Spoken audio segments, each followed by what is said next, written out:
Bom dia! Começa agora mais uma edição do Bom Dia Baixada. Hoje é terça-feira, 13 de novembro, e vamos juntos até às 9 horas da manhã. Seguimos com as entrevistas com os deputados estaduais e federais eleitos. Está na bancada do Bom Dia Baixada o deputado estadual Kenny Mendes. Kenny, seja muito bem-vindo ao nosso programa. Muito bom dia. Bom dia, Nathalie. Prazer é todo meu estar aqui. E também compõe a bancada o empresário e advogado Rogério Conde. Rogério, seja muito bem-vindo ao programa. Muito bom dia. Obrigado, Nathalie. Bom dia pelo convite. Obrigado, agora eleito deputado Kenny. Um prazer poder dividir essa bancada com você essa manhã. E a partir de agora, você também pode participar do nosso programa, fazer sua pergunta para os nossos convidados, através do nosso WhatsApp, que é o 13988779496, pela nossa fanpage no Facebook, onde estamos ao vivo e simultâneo, desde as 8 horas da manhã, pelo nosso Instagram e pelo nosso Twitter. Kenny, a impressão é que todo mundo já sabia que você seria eleito. Você tinha essa certeza também? Não tinha. A gente tinha um certo otimismo, né, devido à repercussão nas ruas, o carinho que a gente recebe, né, da população, nas redes sociais, elogios, muitos elogios, graças a Deus, mas a surpresa sempre fica para apuração, né, para após a eleição, né? Então foi uma felicidade muito grande ver esses números no resultado. Como é que você recebeu os mais de 120 mil votos? Olha, com muita felicidade, né, e também pensando no futuro, né, pensando no trabalho que a gente poderá fazer, nas possibilidades, inclusive, né, então isso é muito importante. Kenny, você disse no trabalho que você poderá fazer e nas possibilidades.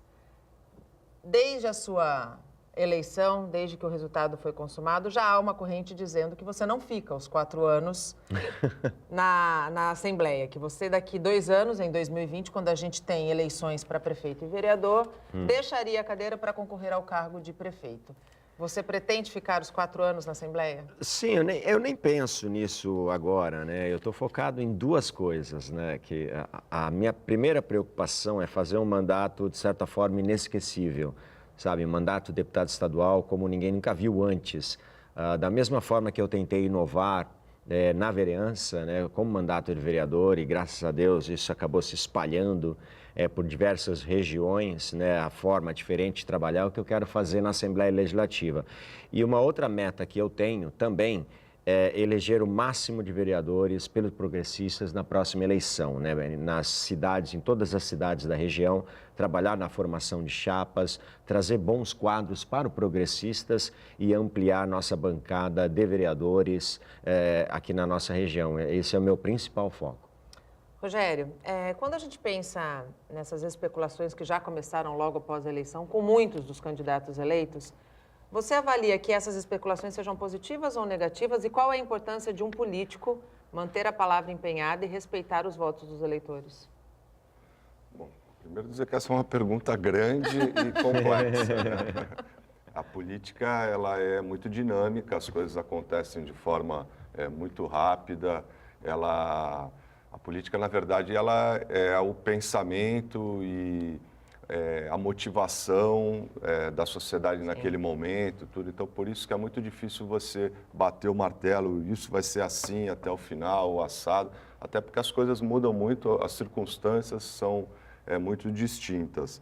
Agora, é importante o político, acho que não só o político, como todas as pessoas, mas principalmente o político que representa, né, parcelas importantes, significativas da sociedade, você e as bandeiras que defende, você ter um comprometimento com a palavra, com a verdade, com a justiça, você poder passar credibilidade, né? As pessoas que te elegem, as pessoas que votam em você, votam porque acreditam nas suas propostas, acreditam no que você pregou ao longo da sua trajetória ou da campanha, enfim. Então é importante você ser coerente.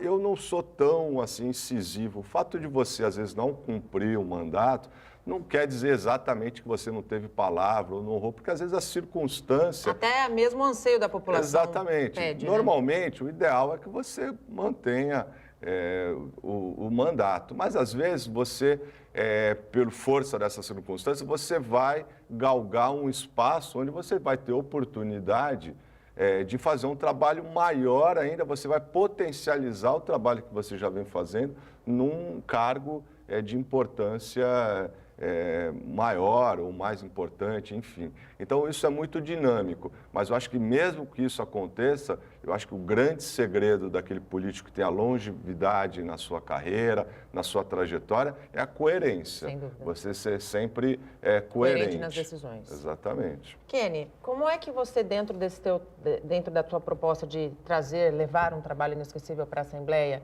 quais serão as frentes que você pretende trabalhar? Voltados aqui, vamos fazer um recorte para a nossa região. Sim. Primeiramente, a educação, né, a área que eu milito há mais de 20 anos, essa é a fundamental. Eu acho que o nosso sistema de ensino estadual ele está muito ultrapassado, né? As escolas, os próprios profissionais também estão sem o devido reconhecimento, a devida representatividade, planos de carreira e tudo mais, tendo que levar material de casa, mas também a área da segurança e da saúde, principalmente. Eu acho que são meus 3 principais focos, educação, segurança e saúde, que são as nossas maiores demandas na região. Quando a gente fala em educação, a rede estadual tem um grande desafio a ser vencido, que é a questão da evasão escolar. Isso, exatamente. E quando a gente fala de evasão escolar, a gente diretamente pode falar também de um fator que incentiva a insegurança pública. Com porque certeza. Quando a gente tira o jovem de dentro da escola, Totalmente. de dentro da sua formação, a gente está permitindo que o crime organizado, que ainda é muito forte, consiga recrutar esse jovem. Como é que você pretende trabalhar para diminuir essa evasão escolar aqui na nossa região? Olha, primeiramente melhorando as estruturas das escolas, né? Manter o aluno motivado, como eu faço isso há 22 anos na Universidade de Santa Cecília com os meus alunos, mas também não só equipar as escolas, como também trazer outras atividades. Eu tenho um projeto que eu quero tentar tirar do papel, já conversei com o vice-governador, Rodrigo Garcia, que gostou muito, vou conversar com o João em breve, que é implantar artes marciais dentro das escolas estaduais, né, para os alunos do ensino médio. Como é que isso funcionaria? Primeiramente, a principal característica das artes marciais é de você ter disciplina, né? Esse é o principal. Então, isso já ajudaria e muito os próprios professores, hoje em dia, que são desrespeitados em sala de aula, muitos agredidos. Uma falta de controle total, né? Total. Hoje em dia, a juventude adora MMA, jiu-jitsu, karatê, judô, kung fu. Então, a maneira de mantê-los na escola se você tiver notas ruins ou se você não se comportar na escola ou, de certa forma, largar a escola, você vai perder o seu lugar no tatame. Então, para ele manter a sua vaga na academia, nas aulas de artes marciais, ele precisa ir bem na escola e ter a sua idade, e você frequentar a escola. E isso também reflete exatamente no que você disse. A partir do momento que você gera disciplina, você também vai ter concentração, que o aluno de artes marciais, ele trabalha muito com a concentração, e isso vai melhorar também o desempenho dele na escola e vai evitar a evasão escolar e, consequentemente, a criminalidade. Influencia até na saúde, porque quem pratica esporte também tem uma vida mais saudável. Então, é um projeto que eu quero implantar nas redes estaduais, mais ou menos nos moldes, levando um pouco do que a gente tem aqui na cidade de Santos, do Escola Total, de atividades extracurriculares, só que levar uma Escola Total para dentro do estado, trabalhando em cima de artes marciais, é uma coisa que eu quero fazer. Bom, atrelar esporte com educação é sempre uma boa dobradinha, né? Não tenha dúvida. Eu acho muito interessante essa iniciativa, essa ideia do... Obrigado. Eu lutei taekwondo durante muitos anos. E eu faço até um testemunho aqui que realmente a disciplina... Eu, por exemplo, na minha época, eu vou fazer 50 anos, então eu venho de uma geração em que os jovens começavam a fumar muito cedo, era bonito, as meninas, os meninos fumando, tudo. E eu, da minha turma, quase todos começaram na faixa dos 16, 15, 16, 17 anos a fumar. E eu nunca fumei justamente porque eu achava que ia prejudicar a minha performance no taekwondo. Então, essa disciplina foi... Então, eu realmente acho muito bacana. Agora, primeiro espero que dê certo. Sim. E eu queria entrar numa outra, eu e a Nathalie, cada vez que eu tenho oportunidade de vir aqui, que sou convidado, que, por exemplo, não tem sido com muita frequência que você... É porque sua agenda não permite, Mas, enfim, a gente sempre bate na tecla aqui que a educação, o investimento maciço em educação é o que vai tirar o Brasil de uma situação delicada, né? Questão de segurança pública, de civilidade, emprego, enfim, com o tamanho do nosso país, hoje era para nós sermos uma potência reconhecida e ter uma qualidade de vida muito maior, e a gente entende que a educação é a única forma de fazer com que o país chegue a nisso. Agora, como é que você enxerga essa questão da politização que tem na UNE, a influência dos partidos políticos nessa questão da educação? Há pouco tempo nós passamos, ao longo desses últimos, 12 anos, no mínimo, tendo uma influência muito forte na teoria, assim, a questão da esquerda. Como é que é essa influência? Os professores, a gente sabe que o professor, por força até da profissão, são pessoas sensíveis e têm uma sensibilidade social, possuem uma sensibilidade social muito grande, mas acabaram politizando muito a educação. Você agora, como deputado, você vai poder ter uma influência muito grande, né, em âmbito estadual, sobre isso. Eu queria saber como é que você enxerga, se é danoso ou não, se é ruim ou não, se é nocivo essa questão da política na educação. E eu ainda acrescento a pergunta do Rogério. A tua opinião sobre escola sem partido? Bom, é um tema polêmico. Eu, como educador, é óbvio que você não irá contra o conhecimento. O conhecimento é essencial em tudo na vida. O que está sendo feito de forma errada no Brasil e em muitos outros países é a parcialidade. É o professor tentar impor a sua ideologia, né, defendendo aquilo que ele acha correto e demonizando aquilo que ele acha incorreto, que ele acha errado. Eu acho que isso precisa ser repensado, porque a gente não pode também excluir completamente a parte, vamos dizer assim, o ensino político, porque isso transforma a própria população brasileira em péssimos eleitores. Quando a pessoa desconhece como funciona o sistema partidário, o processo político, o que faz um vereador, o que faz um deputado. A gente teve um exemplo agora muito claro. Por exemplo, na própria Assembleia, minha futura colega de bancada, né, a Janaína Pascoal, ela teve 2 milhões de votos, né, e muitos eleitores votaram na Janaína alegando que ela iria ajudar o presidente. Só que ela está na Assembleia do Estado, lidando com o governador, não com o presidente. Ela não terá contato nenhum. Ela não é deputada federal. Exatamente, né? É estadual. Então, às vezes, o desconhecimento também da política é nocivo. Eu sou contra você implantar a ideologia em sala de aula. Isso não deve ser feito. Mas, ao mesmo tempo, você deve mostrar como surgiu o movimento de direita, qual é as bandeiras, a história, exatamente, o sentido histórico da coisa, como surgiu o socialismo, como surgiu a direita, os republicanos, os democratas, eu sou um progressista, né, de centro. Então, é importante. De forma imparcial. Exatamente, imparcial. Inclusive, até no ensino religioso também. Às vezes tem algumas pessoas que falam, não, o Estado é laico, não se deve ensinar religião. Eu falei, não, eu sou ao contrário. Deve sim, você deve. Mas só que... Porque a religião não é dogma, né? Exatamente. Não é o dogma. E é importante você, mostrar como surgiu o budismo, o que é a Igreja Católica, como ela surgiu, e todos os sentidos, porque isso evita até futuramente a própria a discriminação de religiões, que também é um outro problema. A pessoa tende a falar, minha religião é a certa e todas as outras são erradas, é do mal, e isso é muito ruim também. Isso gera, de certa forma, um certo preconceito, uma certa discriminação na sociedade. Então, você expor na forma de conhecimento, de enriquecimento para as pessoas, isso é benéfico.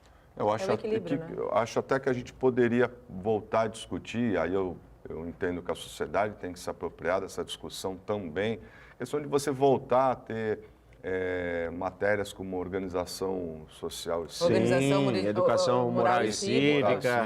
Sim, Sem ter dúvida. algumas Sou coisas para favorável. as crianças começarem a ter. Lá da base, eu né? acho importante para Sim. poder ter essa noção de forma didática e Exato. imparcial. Que o professor possa, Exatamente. independente da ideologia dele, poder abordar esses assuntos. Eu Exato. fiz essa pergunta porque eu acho complicado, por exemplo, essa moça, Karina Vitral.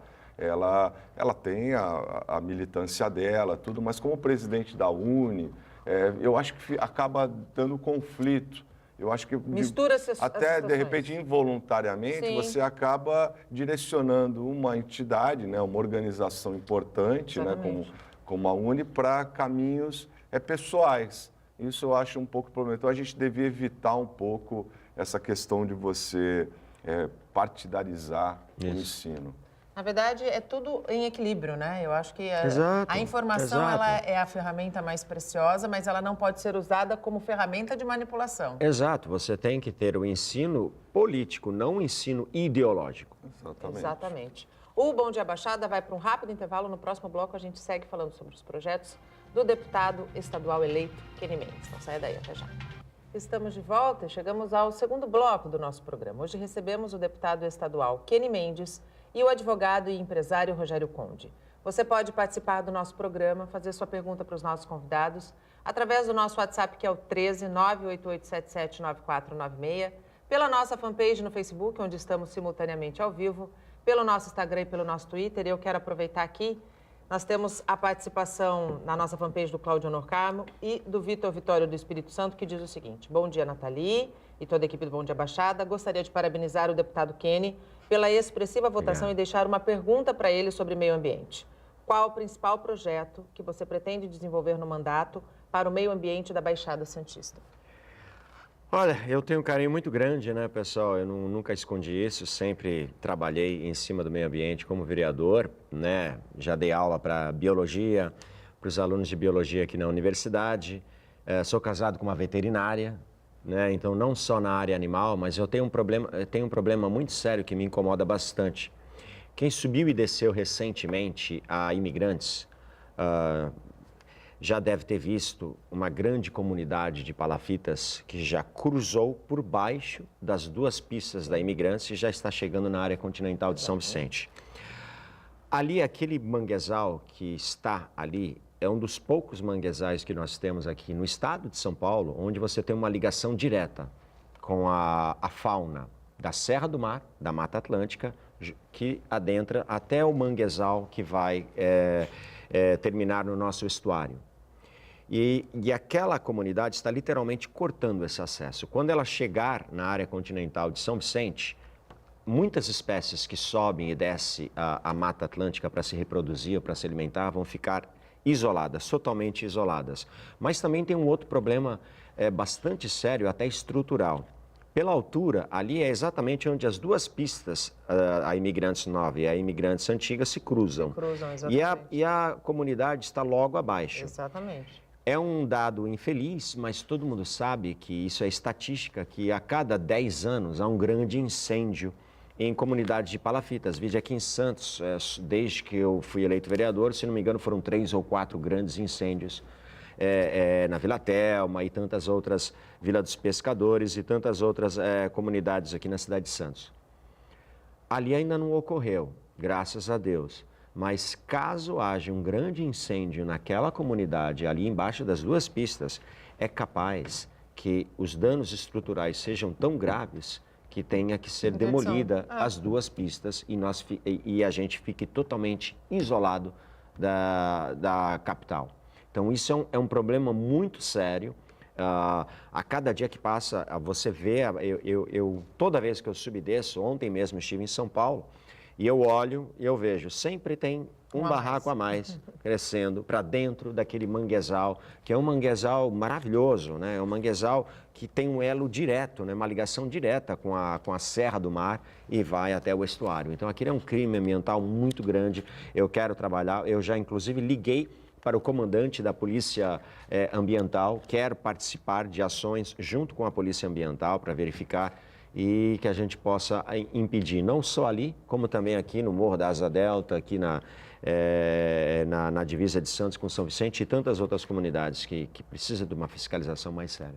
E aí a gente entra num outro problema que é o nosso déficit habitacional. Exato, né? exato. A nossa região tem pontos muito críticos e um número bastante preocupante de déficit habitacional. Você pretende trabalhar na Assembleia nesse sentido para tentar destinar, de repente, recursos ou facilitar o diálogo e a interlocução com o governo do Estado para minimizar esse problema? Com certeza, bastante. E a única solução é essa. Né? Mas o que é preciso ser feito também é uma fiscalização maior também das companhias de habitação, porque muita gente, infelizmente, acaba revendendo essas unidades no mercado negro. Isso acontece muito. Eu fiquei muito feliz com a escolha do Rodrigo Garcia como vice do governador João Dória, até porque ele trabalhou durante muito tempo na Secretaria de Habitação, então ele conhece o problema de perto. Então é alguém com quem eu quero ter um contato direto com muita frequência, exatamente por causa desse problema que a gente enfrenta na nossa região. Precisa resolver, né, Rogério? Porque a cada ano esse número ele aumenta em progressões geométricas. Precisa, e a gente pode agora até pegar num ponto, né, botar o dedo na ferida, porque, por exemplo, nós tivemos uma iniciativa muito interessante, com apoio, inclusive, dos construtores, dos empresários da construção civil aqui da região, tudo, que é a questão da nova luz, né, da Lei de Uso e Ocupação do Solo, que procura potencializar a construção, a verticalização no centro, em áreas do centro da cidade, que já existe toda uma infraestrutura montada, que é a questão da Vila Nova, do Paquetá, de bairros que hoje parecem fotos da guerra do Líbano antigamente, né? Só com a casca dos prédios e tudo. E ali a gente poderia diminuir ou amenizar muito essa questão habitacional. Sim. Mas para isso a gente precisa, e aí eu aproveito a participação e a presença do nosso deputado eleito, a gente precisa ter o incentivo da questão de mobilidade. Sem dúvida. Então, por que essa lei foi aprovada da forma como foi e tudo? Porque se previa uma nova linha do VLT ali, ou seja, a gente vai poder edificar sem precisar necessariamente de uma quantidade muito grande de vagas de carro, tudo, para baratear, você poder fazer uma adaptação de uma construção bem popular, e só que a pessoa vai se utilizar, né, o morador vai se utilizar o transporte de massa de qualidade. Nós sabemos que o nosso prefeito acabou apoiando o Márcio França em detrimento ao candidato do partido. Não vou entrar no mérito se é bom ou se é mal, mas isso é um fato. Sim. Você acha que pode haver alguma questão de retaliação, alguma coisa nesse sentido? Porque a gente sabe que esses investimentos são investimentos de massa do governo do Estado. De massa do governo do Estado e de um montante considerável de recursos que precisam ser canalizados para isso. E o nosso prefeito tem uma boa relação com, então, o governador na época, Geraldo Alckmin. Você acha que pode, de alguma forma, esses projetos serem, não sei, terem algum problema para serem realizados? Olha, por força da situação política? Olha, é para isso que eu estou lá, né? Para dar representatividade, dar voz para a nossa região, né? Principalmente a nossa cidade também. Eu acho, né, infelizmente, lá atrás, eu acho que o VLT ele foi iniciado de forma errada, né? Eu acho que ele não deveria vir pela praia apenas para o turismo, para mostrar para os outros, né, para servir como bandeira eleitoral.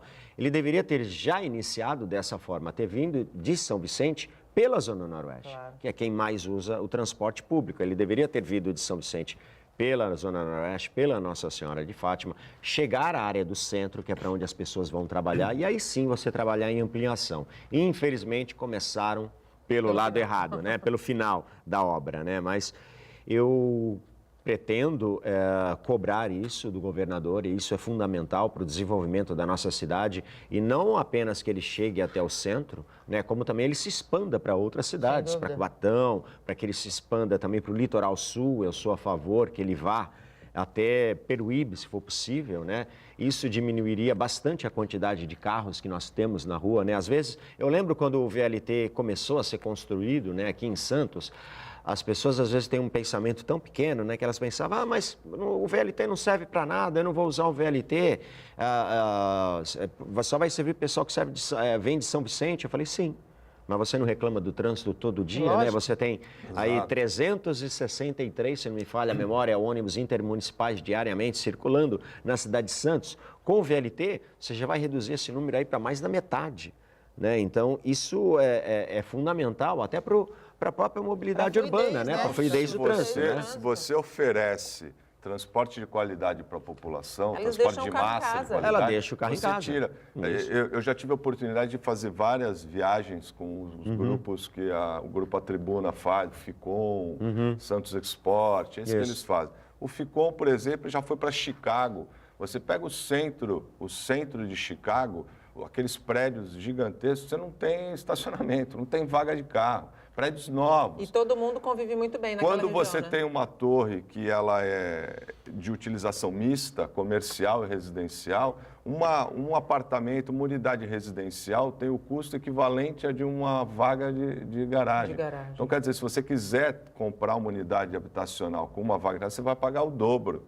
Porque são muito poucas. Por quê? Porque você incentiva o transporte no centro, o transporte de massa. Sem dúvida. Você não tem carro na rua. Sem dúvida. Né? É isso que a gente precisaria ter. No nosso caso, seria uma forma realmente de amenizar bastante a questão do déficit habitacional, porque nós conseguiríamos construir prédios, né, populares mais baratos. Mais acessíveis, sem dúvida. Muito mais acessíveis. E, Kenny, não foi só o prefeito Paulo Alexandre que declarou apoio ao Márcio França. Na verdade, na nossa região, até do ponto de vista de votação, ele não conseguiu a maioria dos votos. A maioria dos votos ficou direcionada para o candidato, para o Márcio França, que é o atual governador. A tua interlocução, ela, junto ao governo do estado, ela pretende impedir que eventuais revanchismos, vamos dizer assim, aconteçam e a população seja a maior prejudicada? Sim, claro, claro. Não, eu não acredito nisso. Eu vejo muitas similaridades até no jeito do João trabalhar e como eu trabalhei no início do meu mandato. Eu acho que o João é uma pessoa que ele gosta de mostrar serviço, né? Ele sempre gosta de divulgar o que ele faz e ele se incomoda quando não é reconhecido ou quando não consegue demonstrar esse trabalho. Então, eu acho que ele vai querer provar o contrário. Eu acho que eu me lembro quando eu comecei o meu mandato, moro no Boqueirão, trabalho no Boqueirão há mais de 20 anos, e no começo do meu mandato, eu atuava muito na zona noroeste de Santos, né? E aí o pessoal, de vez em quando, me questionava, poxa, Kenny, você mora no Boqueirão, você trabalha no Boqueirão, o que você está toda hora lá na Lemoa, no Jardim São Manuel, no Jardim Castelo, por que você não sai da Zona Noroeste dos morros, né? Eu falei, olha, primeiramente, a gente tem uma boa estrutura no Boqueirão, mas se você chegar na Zona Noroeste, você vai ver que a estrutura lá é muito diferente da nossa. Então, a gente precisa dar atenção para aqueles que precisam mais. Claro, sem né? E foi assim que eu fui ampliando o meu mandato. E eu acredito que o João pense da mesma forma, né? Eu acho que ele vai querer mostrar serviço aqui na Baixada Santista. Até porque ele reconhece a importância da região. Lógico, 1/3 da nossa riqueza passa por aqui, até porque ele foi muito bem votado aqui. Parar para pensar, exatamente. 50% não pode, foi muito acirrado. Ele não pode virar as costas, Exatamente. né? Quando a gente fala de eleição de deputados e de representantes da nossa região, a gente vê que a nossa região não fez a lição de casa direitinho. A gente ainda elegeu menos do que a gente tem capacidade de eleger, dando votos, muitas vezes, para deputados que não são daqui e que vêm para cá apenas a cada 4 anos para conseguir esses votos. Você acredita que dentro desse processo que a democracia está vivendo de transformação, as próximas eleições sejam diferentes? Eu acho que já está mudando, né? Está começando a mudar. Não num sentido geral, mas o que a gente viu nos cenários aí de governos do Estado, em outros, se a gente pensar Minas Gerais, por exemplo, uma mudança radical lá que aconteceu. Aqui mesmo, né, nós tivemos aí, foi uma disputa acirrada entre o João e o Márcio. Sim. E a nível federal também, o própria presidência da República. Eu acho que isso está mudando, o eleitorado está ficando cada vez mais informado, né? Por isso que eu disse no começo do programa que também é muito importante nós informarmos a população sobre a política nacional, porque isso transforma a nossa própria população em melhores eleitores. Sim. Então, eu acredito que vai ser modificado cada vez mais. Nós tivemos aí 52 de 94 deputados estaduais, 52 são novos. São né? novos. Eu me incluo nisso, nessa lista. Então, aos poucos isso está acontecendo. E você, Rogério, o que você avalia dessa postura do eleitor que ainda destina seu voto para candidatos que não são da nossa região? Olha, eu já fui mais cético com isso. Eu hoje penso diferente. Eu acho que não adianta nada também. Claro, eu acho que se nós tivermos, quanto mais representantes regionais, melhor. Mais força. Mas não adianta nada ter 2, 3 da região com um mandato muito fraco. Às vezes é melhor ter um muito atuante com uma relação não tão estreita com a região, mas que saiba trabalhar isso. Então, eu acho que vai muito da postura do deputado, do político. Eu hoje já enxergo de forma diferente. Eu acho que tem que ter atitude. Eu acho que o deputado tem que ter atitude, tem que correr atrás, tem que estar bem, tem que estar em sintonia com a população, da onde ele é natural, de fora, de quem o procura, das demandas que são levadas por vereadores que são do partido dele. Não são todos os partidos que tem daqui da região que tem. Sem dúvida. Então, eu acho que essa dinâmica... antes eu pensava mais dentro da minha caixinha. Não, porque a gente só pode votar em quem é daqui. Hoje eu já abro um pouco mais. A vida me mostrou que a atuação não é exatamente exclusiva do bairro. De quem está aqui. E também tem mais um detalhe, né? Vamos supor que toda a Baixada Santista votasse apenas nos deputados daqui da região. Nós faríamos no máximo 15 a 18 deputados, se todo mundo votasse apenas os deputados da região. Vale lembrar que lá na Assembleia você precisa de no mínimo 46, 47 votos para aprovar qualquer coisa. Então, mesmo que todos votassem unanimemente, nós não teríamos a maioria, né? Então... Recentemente, nas suas redes sociais, muitos eleitores manifestaram a preocupação com causa animal, porque muitos dos deputados que defendem essa causa acabaram não sendo eleitos. E você disse para que esses eleitores ficassem tranquilos com relação a isso. Eu quero aproveitar esse gancho, porque tem uma pergunta aqui da Marilene Silva, que diz o seguinte: professor Kenney, com o seu olhar sobre a causa animal, não seria interessante fazer uma ampla campanha de castração animal? Equinos, bovinos, gatos, cachorros, além de maus tratos, há o aumento dessa população nas cidades. Sim, com certeza. Eu disse isso, até porque nós perdemos aí 3 deputados da causa animal, né? O Trípoli, que foi candidato a senador e não se elegeu, e o Feliciano e também o irmão do Trípoli, que era deputado estadual. Os 3 não foram eleitos. E eu sempre atuei na causa animal, né? Como já disse, por ter uma esposa também veterinária desde o começo do mandato. E eu acho que exemplos que nós temos aqui em Santos, como Castramóvel, eu acho que isso deve ser ampliado para todo o estado, então ela está certíssima. Mas também eu quero trabalhar de forma muito próxima com as ONGs e com os protetores independentes. Eles fazem um trabalho anônimo, de certa forma. Essencial, e chegando a lugares onde o próprio poder público não consegue alcançar. Sim. Então, qual é a ideia? Eu tive uma conversa com o governador faz umas 3 semanas, mais ou menos, e o que acontece? As multas ambientais, quando você pega lá, por exemplo, o desmatamento, e aí essa empresa ou esse infrator acaba sendo autuado, esse dinheiro ia para os próprios cofres do governo do estado, e o governo do estado decidiu o que ele ia fazer com esse dinheiro ou não. E tantas outras multas ambientais de outros tipos. Qual foi a ideia? Os recursos que são relacionados ao meio ambiente têm que ser destinados apenas para o meio ambiente. Então, qual é a ideia? Cadastrar diversas ONGs Nós temos ótimas ONGs aqui na região e por todo o estado, e para que elas possam receber esses recursos do fundo ambiental, né? As multas que por autuações da Polícia Ambiental e também de outros órgãos do governo do estado sejam destinados para manter essas ONGs, para que esse serviço possa ser ampliado. Isso que eu quero trabalhar.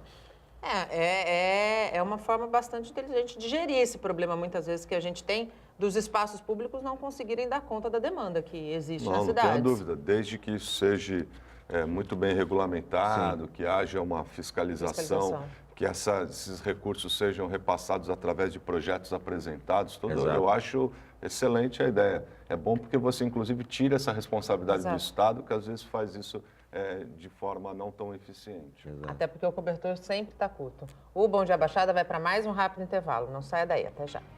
Estamos de volta e chegamos ao último bloco do nosso programa.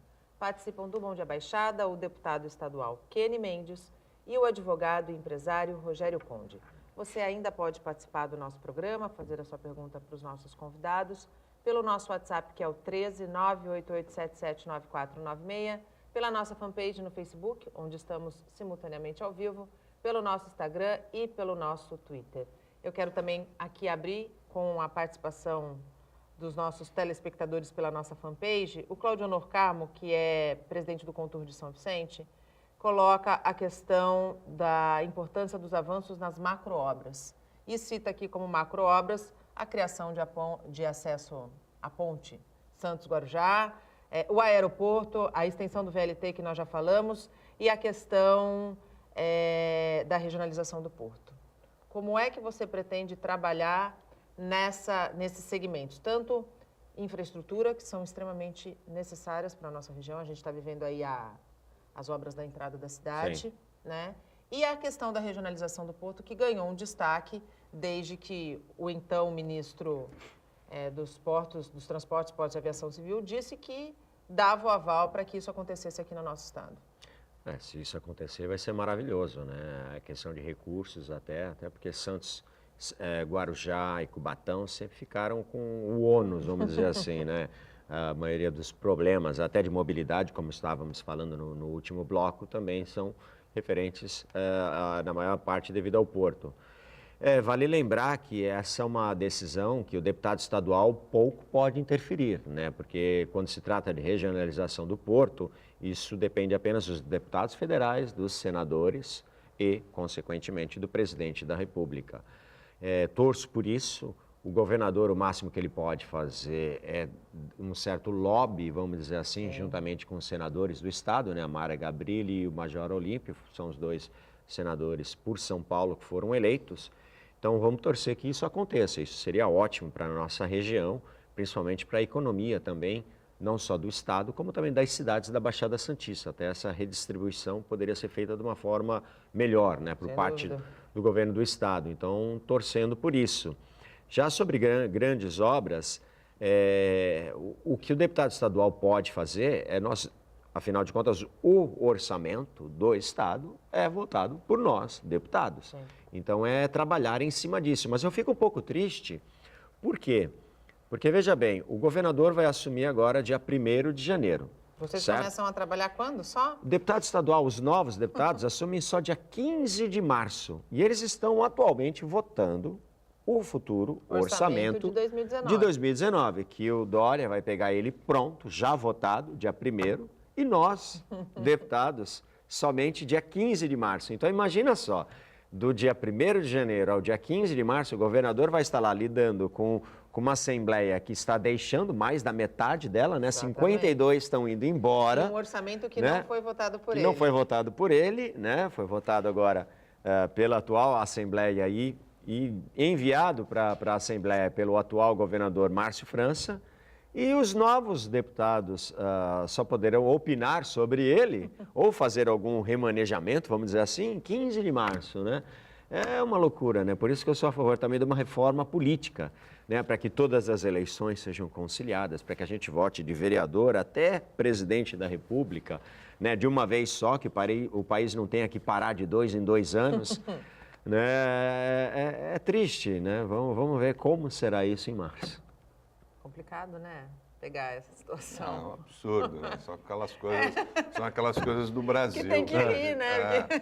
Não, tem muita coisa. Eu estava vendo ainda para juntar mais mais um item a essa lista de absurdos do Brasil, do Ricardo Amorim, hoje de manhã, ele já colocando, olha, o mapa mundi, esses países pintados de vermelho possuem 95% de todas as ações trabalhistas do mundo. O único país pintado de vermelho é o Brasil. Quer dizer, nós temos 95% de todas as ações trabalhistas do mundo. Quer dizer, precisa de uma mudança profunda em todo o nosso sistema, né? A gente precisa, eu espero, sinceramente, que o que aconteceu nessas eleições agora, que a gente percebeu, acho que de forma mais intensa, o país se manifestando, enfim, contra, a favor, mas participando do processo. Sim. Eu espero que isso dê uma continuidade para que a gente consiga fazer essas alterações que são tão profundas e importantes, como, por exemplo, a questão que eu concordo absolutamente, uma eleição para tudo. Né? Por exemplo, toda vez, você imagina, a classe política toda para de 2 anos. Para, né? O pessoal fica. A iniciativa privada fica esperando as eleições para poder decidir se vai fazer um investimento ou não na indústria, isso tudo reflete no emprego, no agronegócio, em tudo. Correto. Quer dizer, é um absurdo isso. Então a gente precisa realmente rever aquelas coisas, né, da jabuticaba, né? É só aqui no Brasil. Faltam 5 minutos, Kenny. Eu quero encerrar o nosso bate-papo te questionando aqui a respeito da tua atuação em prol da nossa saúde. A gente sabe que precisamos de uma atuação metropolitana, Sim. precisamos ter isso de fato, mas o que a gente ouve é muito o discurso bonito, né? E a gente vê Santos ainda atendendo a maior parte da demanda, sobrecarregado muitas vezes, um direcionamento que é equivocado, muitas vezes por falta de estrutura nessas outras cidades. Como é que você pretende trabalhar em prol de uma saúde metropolitana na nossa região? Você falou tudo, Nathalie. Saúde metropolitana, algo que, infelizmente, os gestores acabam não pensando. Às vezes as pessoas me perguntam, professor, como é que você vai resolver o problema das intermináveis filas na UPA Central? Eu falei, simples, resolvendo o problema de saúde de São Vicente, de Cubatão, do Guarujá. 70% da demanda vem de outras cidades. Né? Resolvendo isso, você vai sobrar médico aqui em Santos, na realidade. Desafoga, né? É o que acabaria acontecendo. Então, a gente precisa pensar dessa forma. E, às vezes, alguns procedimentos, eu descobri recentemente que algumas cirurgias, pessoas que estão aguardando cirurgias, vê se pode uma coisa dessa, a cirurgia acaba não saindo, não é porque não tem médico ou não tem vaga, porque não tem simplesmente sangue o bastante no banco de sangue para realizar essa cirurgia. Eu tive uma ideia que eu postei recentemente, que vai ser um dos primeiros projetos também que eu quero apresentar, que é o banco de sangue itinerante, né? Que é um ônibus adaptado, né? Como a gente tem os castramóveis, né? Nós temos o e-móvel, né?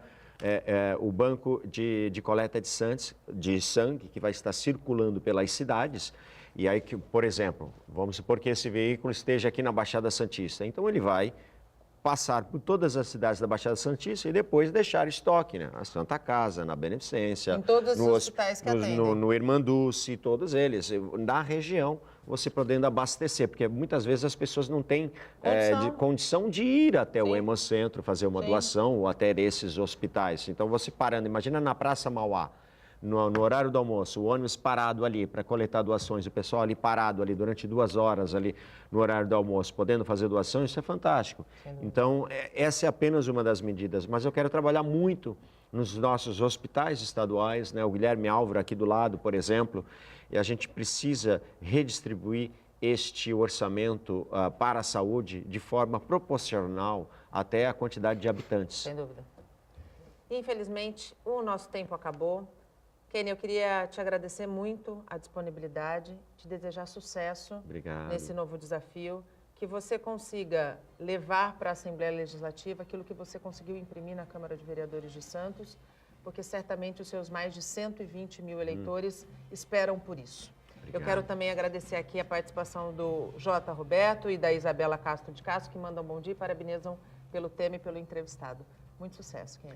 Obrigado, Nathalie. Obrigado, Rogério. Foi um prazer enorme estar aqui com vocês. E, se Deus quiser, dia 15 de março, contagem regressiva para que esse dia chegue logo. Rogério, muito obrigado pela participação aqui hoje. Eu que agradeço o convite, foi um prazer. Parabenizar o Kenny também, dizer para ele que eu acho que o que você está recebendo é uma bênção, essa oportunidade de você poder exercer um cargo tão importante que pode influenciar a vida de tanta gente. Eu tenho certeza que você vai honrar esse mandato. E agradecer a todos que estiveram com a gente até agora. O Bom Dia Baixada fica por aqui. A gente volta amanhã com informação de qualidade, sempre de um jeito único. Durante todo o dia você pode ficar bem informado sobre tudo o que acontece na região e no mundo acessando o Santa Portal. Até amanhã. Tchau.